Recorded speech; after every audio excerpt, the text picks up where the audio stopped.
Hi, നമുക്കിന്നൊരു simple chicken cutlet ഉണ്ടാക്കിയാലോ.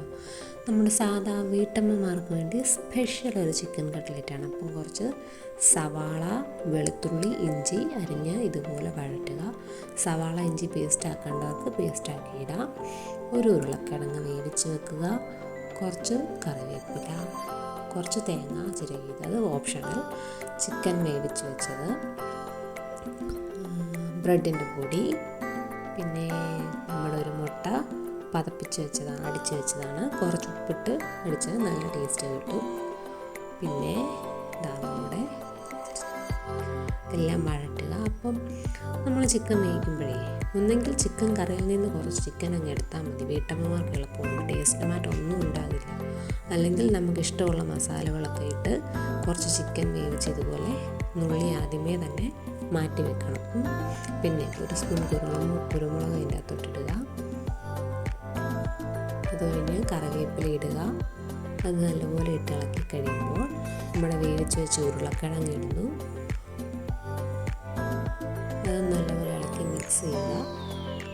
അത് കഴിഞ്ഞ് നമുക്ക് എന്തൊക്കെ മസാലകളാണോ ടേസ്റ്റിന് വേണ്ട അതൊക്കെ ഇടുക. ചിക്കൻ മസാലയും ബാക്കി ഇഷ്ടമുള്ള മസാലകൾ, മുളക് പൊടി, ഉപ്പ് എല്ലാം ചേർത്ത് നല്ലപോലെ മിക്സ് ചെയ്യുക.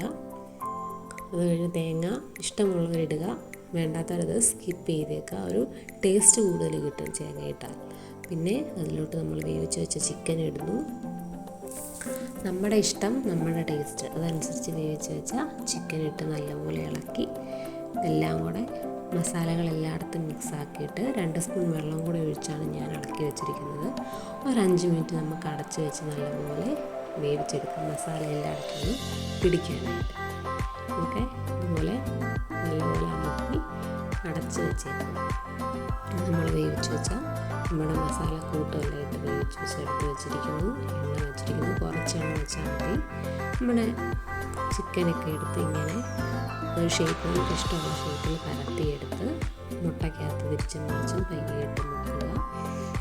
ബ്രെഡ് പൊടിക്കകത്ത് പയ്യെ സാവധാനം ഇട്ട് തിരിച്ചും മറിച്ചും എല്ലായിടത്തും ബ്രെഡിൻ്റെ പൊടിയാക്കിയിട്ട് നേരെ നമ്മുടെ എണ്ണയിലോട്ട് ഇടുക. സാവധാനം എണ്ണയിലോട്ടിടുക.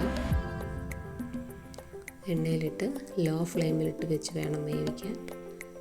ഹൈ ഫ്ലെയിമിലിട്ടാൽ നമ്മളാകാം ശരിക്കാകില്ല. അതാ നമ്മുടെ ചിക്കൻ റെഡി ആയിരിക്കുന്നു കട്ട്ലേറ്റിന്. നമ്മുടെ വീട്ടമ്മമാർക്കും ചിക്കൻ കട്ട്ലറ്റ് റെഡി.